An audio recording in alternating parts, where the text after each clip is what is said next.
Start. All right, good afternoon, everyone. Thank you so much for coming to today's lunchtime symposium, sponsored by GigXR and CAE. I am honored to introduce our guest speaker today, David King Lassman, an entrepreneur whose career spans over 25 years across edtech, adtech, digital content landscape. David has led GigXR in acquiring Immersive Learning Group, a division of Pearson PLC, the world's largest education publisher. He has overseen its growth across 4 continents and today focuses on brand expansion as the company's chief evangelist. With the history of founding successful companies, including Doublestruck Ltd. And Connextra Limited as well, David has significantly influenced the educational and online marketing sectors. Today, David will be sharing his insights on multimodal simulation systems. This talk will delve into the landscape of simulation experiences and how they are evolving beyond traditional patient simulations to incorporate XR, AI, and a blend of other technologies. As we navigate this shift, David will guide us into rethinking how we can create multimodal simulation systems from both a product design and technological standpoint. Please welcome David King Lassman. Thank you, Ms. Cannon. You're doing a fantastic job, if you don't mind me saying. Good afternoon, everyone. Don't be fooled. My accent, it may be English, but I am a US citizen. I've been living in Los Angeles for 20 years. I'm pleased to call this great city my home. I want a show of hands. Who's put on a mixed reality headset? Okay, that's a significant number of you. And just for the handful that haven't, there's a significant difference between a VR headset and a mixed reality headset. Mixed reality typically has a clear visor or pass-through cameras which projects the physical world into your field of view and allows you to be connected to people around you, sharing access to the same holographic content. VR is fantastic when you're doing something on your own, bit tricky if you're in a room with other people because you run the risk of bumping into things or tripping over chairs and wires and so on. And when we think about medical simulation, mixed reality really comes into its own because it can behave in a way, as you will come to see, like the real world. So I'm going to start off with a little spiel about software. Now, Mark Andreessen, I don't know if you know that guy, he's a big VC, Andreessen Horowitz up in the Bay Area, one of the biggest VC funds in the world, famously in 2011 wrote an essay titled, "Software is Eating Up the World." And I was like, what do you mean by that? It was actually quite prophetic because what he was implying was that at a time when a lot of companies saw software as a cost center, something, you'd have a spreadsheet to do your P&Ls and your pro formas and so on, but fundamentally, you might be a manufacturing company, you might be making goods, you might be a film company making movies. What he was suggesting was that software was going to eventually be at the core of every business, and those businesses that didn't place software at the core were going to fail. And if you think about that, that's really interesting in the world we inhabit today. Turn on your car and we're firing a whole load of software. We don't buy books anymore, we stream them to our tablets. We stream our movies. We control the temperature of our house from an app on our telephone. Everything we do is driven by software. And with cloud-based computing becoming increasingly just everywhere, and the development of AI, quantum computing, and so on, it's only going to become more important for companies to fully embrace the power of software. So where does that leave the healthcare sector, particularly as we think about medical simulation? Now, medical simulation, for generations, has relied on very tried and tested modalities of training, from cadaveric dissection to mannequins to bringing standardized patient actors onto campus. But it has to evolve, and the good news is that it is. If we look at the levels of investment that's going into both the healthcare sector and the education sector when we think about the metaverse, when we think about things like extended reality, they're right up there with the highest sectors of investment. We're not just seeing that from the venture capital firms in the world who are backing companies right, left, and center that are playing in the extended reality space. But we're also seeing it from the very institutions themselves that are becoming beneficiaries of this new paradigm of technologies. We're seeing higher education institutions, we're seeing teaching hospitals, medical schools, investing in headsets, investing in technologies. We're seeing it not just there, but we're seeing it across federal agencies. I know we've got a big contingent here from the VA. Heads in headsets has become their rallying cry. They want to put everyone in headsets, from educators to patients, because they know that extended reality is able to drive outcomes, often in a way that other forms of training simply can't. And this isn't lost on the traditional sim companies either. If we look at the space, there's a lot of partnerships forming. Of course, we are chief among them. We're very proud to be partnering with CAE. CAE is a fantastic company producing amazing hardware, amazing high-fidelity mannequins, many of which have software integrated into them. But they, like Lurdle, like NASCO, like others, are saying, hey, the world is changing, and we need to get with the program. Similarly, the providers, the educators themselves, they're also figuring out this brave new world. We're seeing institutions across the globe, wait a second, there we go. We're seeing institutions licensing fully developed applications, whether that's a VR system, an MR system, AR, to help address some of their most pressing challenges. And they understand that in a sector that has really taken a hit following the COVID pandemic, that, you know, it's being ravaged by burnout, by fatigue, by staff shortages, folks leaving the healthcare sector in their droves. They understand that these new emerging modalities of simulation training can provide tremendous support and value. We're already seeing those benefits. There's a lot of research being done that's pointing to things like accelerating upskilling in the nursing community, driving improvements in the way students are beginning to use their clinical reasoning, clinical thinking, such that when they're in a clinical experience, they're less likely to fail. We're also seeing institutions licensing tools to build their own extended reality applications. We're hearing that students love it too. Why? Because, hey, come on, this is the digital generation, right? These undergraduates were born with a phone in their back pocket, and when they come into an education environment, they have an expectation that technology is going to be at the core of everything that they do. We're also seeing more and more institutions actually hiring developers, content producers, working with subject matter experts from their schools of medicine to build applications that they use to drive educational outcomes. We've had the good fortune to work with some of the very best institutions in the world, chief among them the universities of Cambridge, Michigan, Illinois. These institutions are standing up XR innovation hubs because they know that the future of education is going to be driven by this type of medium. Simulation is going multimodal. And now the onus falls on the educators to pick the right provider. What do I mean by that? Well, let me start with a very clumsy sentence. Welcome. You missed the best bits, everybody. Sorry. We tried. Thank you so much.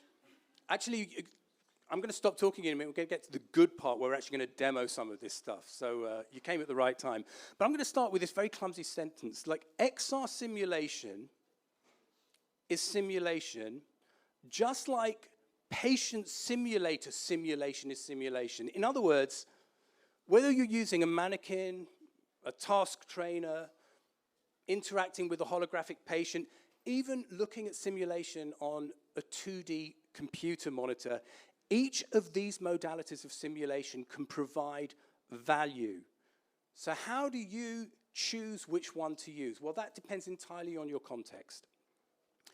If I'm teaching a bunch of students a task that requires haptic response, haptic feedback, I'm going to want to use a task trainer. I'm going to want to use a mannequin. That haptic response is important. If I want my students to interface with hyper-realistic content, I'm probably going to go down a holographic route. We work with the school that said one of the problems that they have is when they're doing code blue training and they call a bunch of students into a room to save the life of somebody that's flatlining, and they see a mannequin lying on a bed with moans and groans being voiced by a physician who's the other side of a one-way mirror, the stakes drop, the tension goes, the drama goes. And they don't act in a way that they are required to do in order to save somebody's life. So why don't we combine a hyper-realistic holographic patient and overlay it onto a mannequin? And the results are just stunning. The other thing that we can do, by the way, is we can combine these modalities of training. So for example, let's say you're running a resuscitation course and you're working with some first-year med students. You might say, okay, look, what I want you to do is I want you to use an application like HoloPatient. This is an app on our platform. We're able to put in the room, on a chair, on a gurney in a hospital, a very realistic patient who's suffering from some sort of cardiac respiratory ailment. And we begin to use visual cues, and we can look at the biometric information that's being displayed that's changing in real time based on the condition of that patient to make some assessments as to what's going on, to make a determination as to what kind of intervention I need to make in order to drive a positive outcome. And then what we might see is that our patient goes into full cardiac arrest, and that's the point we say, okay, now we need to do CPR. Now, I don't want to do CPR on a holographic patient because I want to know what it's like to push my hands into the chest of a body, to know that I've got to break through those ribs to get to the heart, to beat it back into life. I want to know where to put the defibrillator on that body to run that shock to save their life. That's when I'm going to get my mannequin out or my task trainer, right? And then when I've done that, maybe I'll come back to something holographic and I'll fire up an application that does a deep dive into what goes on inside the heart when it's suffering from cardiac arrest. So I'm learning what to do, how to do it, and then I'm getting the pathophysiology so that I'm joining the dots in this whole process. I'm doing, in the course of a single simulation session, what previously has taken days, weeks, and months to achieve. And then, of course, there's the data. So as patient simulators become more cloud-connected, they're producing a lot of data. We're able to extract a huge amount of data from head-mounted displays, from mobile phones, which can also be used in digital simulation. And what are we going to do with that data? Well, what we're going to do is we're going to combine it, we're going to normalize it, we're going to throw it into data lakes, into systems that can analyze it so that we can use that data to inform best practices. We can use that data maybe even to stand up personalized training for individual students so that we can drive outcomes. And what I think will ultimately happen here is that this multimodal form of simulation will be so impactful that it will trickle all the way down to patients and reduce failure rates in clinical practice. So I'm going to end with this rather self-serving slide, if I may.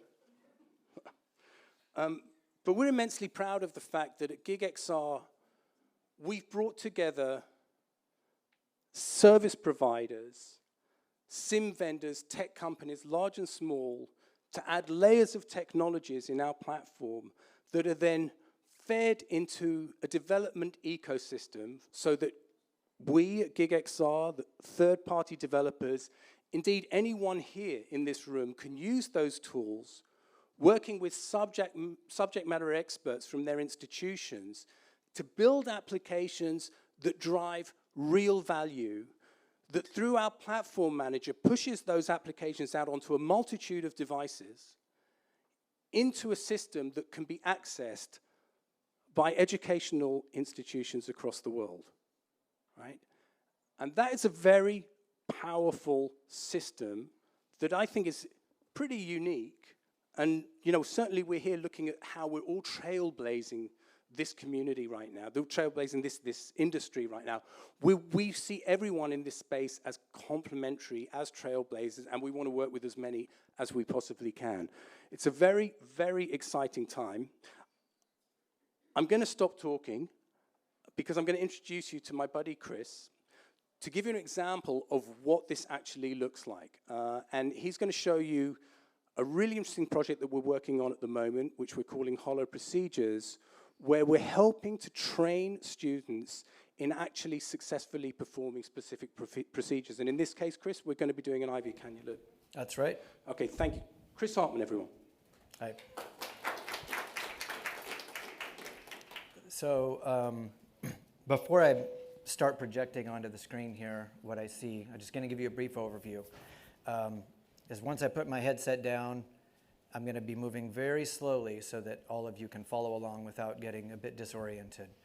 What I'm going to show you is a demonstration of how we can think about doing a procedure like a peripheral IV cannulation with different modes of learning, right? So we're going to talk about an instructor-led situation where I'm going to show you a procedure, and then you can imagine yourself might be the student who's following along on a mobile phone or maybe another headset, and you might be in the room with me, or you might even be in your dorm room, or you might be in your apartment somewhere, right? So that's instructor-led learning in a holographic environment.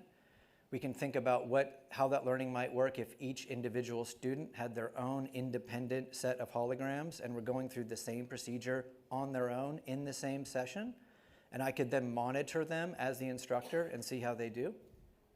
We're also going to look at how we can interrelate actual physical tools like this task training arm here and some physical equipment we might use in an IV cannulation, along with the holographic overlays so that students can practice doing an IV with a haptic piece of equipment as well. And then finally, how you could track the interaction with that mixed reality experience across multiple users. So I'm going to start off with the holographic. I'm going to basically walk you through a holographic IV cannulation. It's about a 22 to 26 step procedure that goes all the way from obtaining patient consent through bandaging their arm and then monitoring them, right? So it'll probably take maybe 5 minutes to go through. I'll go through kind of rapidly.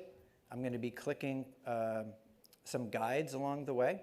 So as I complete each step, it's going to instruct me, this is what I should be doing, this is where I should put the tourniquet.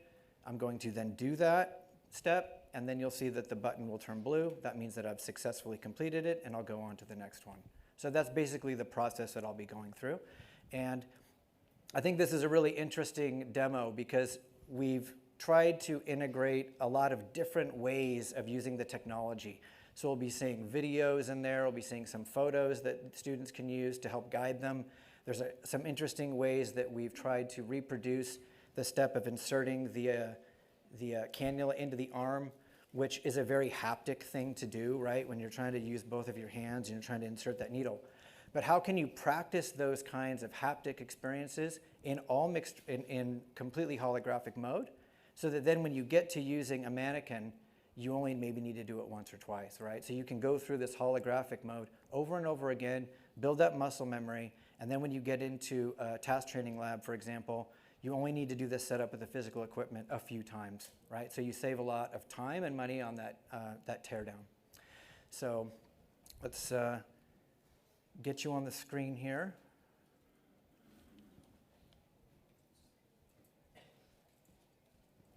All right. So hopefully you see that I have a patient in front of me. Okay.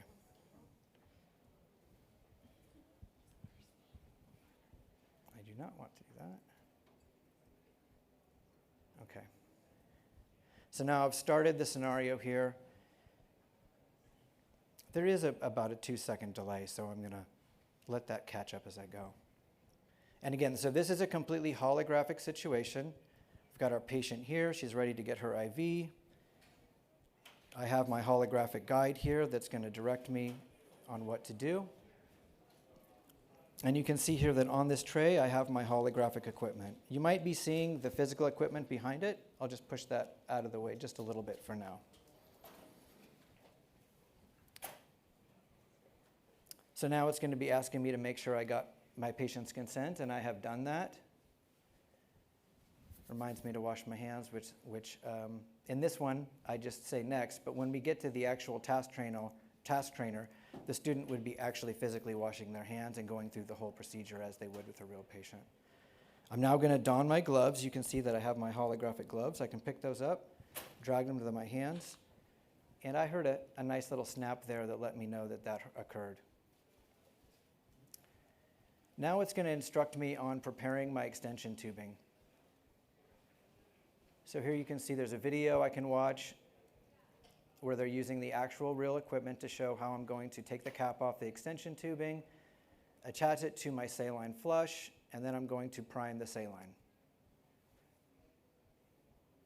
So I've watched the video.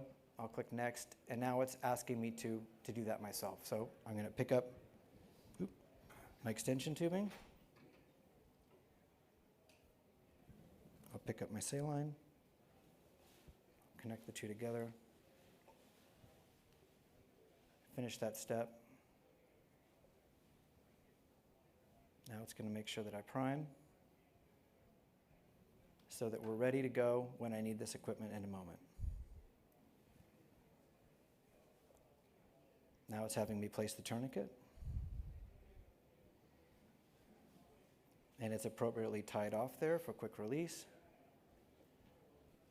And this is an interesting step here. So what we'd be doing is we would be touching the patient's arm, feeling the veins there to make sure that we have a good vein. And that's rather difficult to do in a hologram, right? Because there's nothing there. But what we can teach is where should they be feeling the patient's arm. So when they get to the patient, they know that they felt in the right place. And so as I touch the different palpation points, they'll turn green for me. And once I've felt all of them, I can move forward.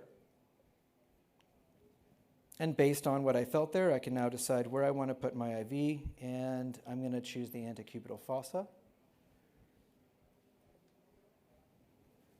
And now we'll get started with our alcohol swab. So we'll get that. Let me move this down just a little bit so it's easier. And now we're going to prepare. So this is the point of the IV, or if any of you have done an IV, you know there's a couple of, an orchestrated set of steps here that you need to do. And you need to do it without the IV falling out of the patient's arm or without blood squirting out. So we got to be in a good position, and we need our equipment right there. So we make sure we take that step. And this is just talking us through exactly what I'm about to do, because it is a kind of a fast sequence in real life. First, I'm going to take my catheter, which is here. And in that previous step, it was telling me I need to stabilize the vein just below the insertion site. And so you can see there's a red dot there. This green dot here is where I'm going to insert the catheter, and the red dot is where I'm going to place my finger. And I need to keep my finger on there consistently as I insert, and I have to keep the needle at about 15 to 30 degrees. So the learner's remembering, okay, 15 to 30 degrees, don't let your finger off there.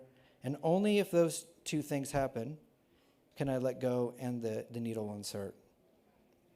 So I'd be holding that vein there in real life, but I need to click this.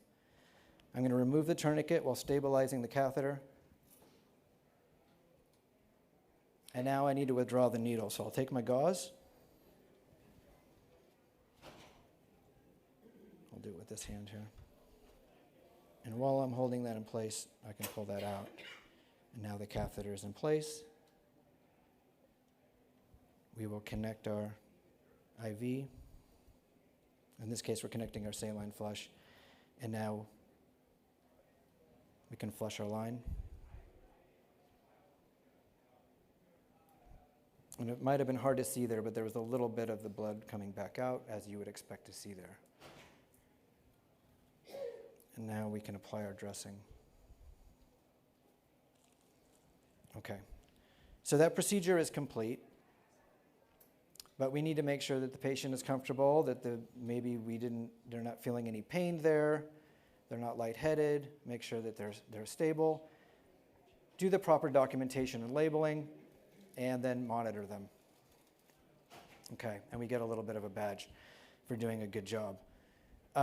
So this is maybe how an instructor might demonstrate the proper way to do it. Now, if they wanted their students to go through here on their own, what we have is a version of a breakout room. So right now, if you see this, you see myself in here. I'm the only learner. But these are multi-user simulations. So in this session, I might have 5 different students, and I would then see on here each of the 5 students, and as they go through, I'll see which step of the simulation they're on.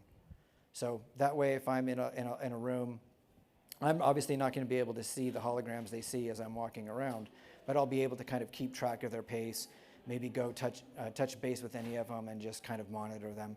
And also remember that a lot of these students might be in a completely remote environment. So I would have no way of knowing through visual cues if somebody was having trouble, and they might be so in the middle of their learning, they might not even be telling me over a Zoom call or whatever other meeting they might have that they need assistance. So next we're going to go to the same one, but now we're going to be using the task trainer.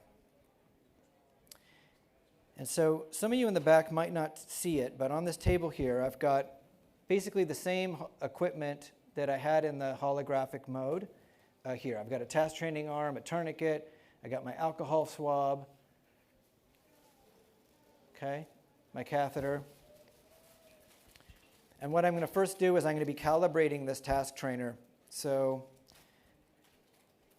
I've got my holographic calibration arm. I'm going to just drag this over to the wrist, drag the elbow to the elbow. And now what I've done here is I've let the headset know where in the physical world is this arm, and it's right there. And as we start going through, it's going to be able to orient everything to that position. And you can see that it's basically device agnostic here. We could be using any task trainer. It doesn't matter what size it is or what manufacturer it is. And that means that you can do this kind of training with very low-cost task trainers. Now what we have here is, I kind of laid this equipment out, but it's not aligned. It's not aligned, so I'm going to move the table. And then we just want to make sure that everything is in the right spot. And now we're just telling our mixed reality headset where in the physical world I've placed these items. And that's correct now, so we'll move forward.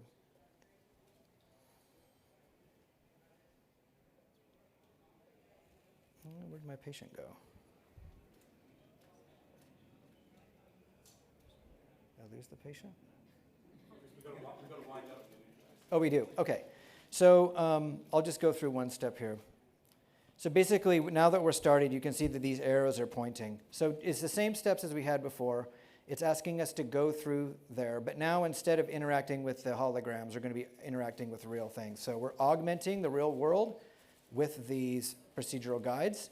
And it's asking us to attach the extension tubing to the syringe. So as we saw in the video before, and as we practice with holograms, we would now pick up the extension tubing, take the cap off, pick up this flush, turn it on, and prime it, and put it down.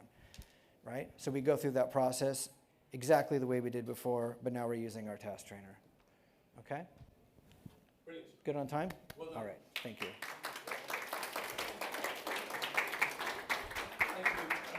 Sorry, ran a few minutes over. Thank you very much for joining today. We do have some headsets out there, so if any of you have some time, feel free to swing by and say hi. Thank you.